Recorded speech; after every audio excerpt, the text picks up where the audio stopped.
For the past 13 years, British Columbia's longest river, the Fraser, has consistently made the Outdoor Recreation Council's #1 spot on the endangered rivers list.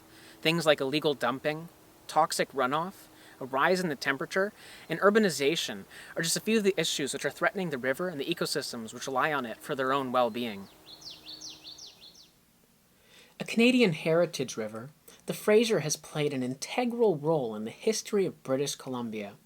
The 1857 gold rush brought tens of thousands of men and women looking for fortune and forever solidifying the Fraser as both a source of mystery and wonder. To the indigenous peoples whose lands reside on the river's bank, the Fraser is important both culturally and historically. For them, this has been their home long before the first explorers made their way to the North American west coast. If something is not done to protect the Fraser's waters, they could be the group of people who are hit the hardest. In 2009, 10 million salmon were expected to return up the Fraser in order to spawn. However, to the shock of the community, only 1 million returned.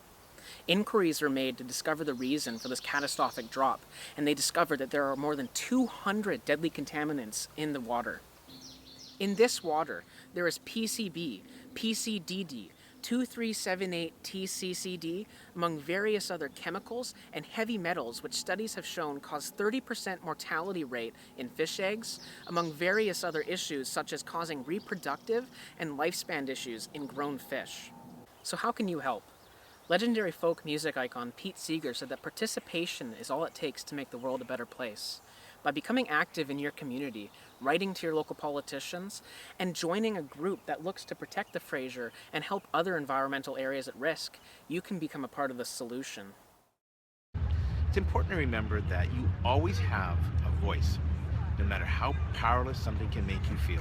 Your contribution really can make all the difference. What I'd like to see is people to own land, own water. I don't mean by purchasing. I mean find a place such as this area of Kanaka and be its champion. Make it your own.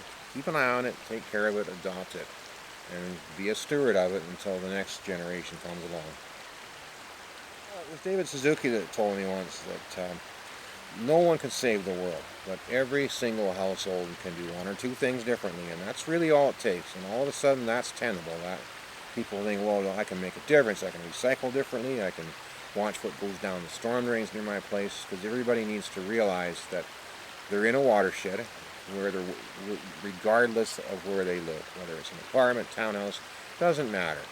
And it's the field trip. And this is what the students are told. The stewardship doesn't stop when you get on the bus to go back to the school. It's 24/7 every day of your life.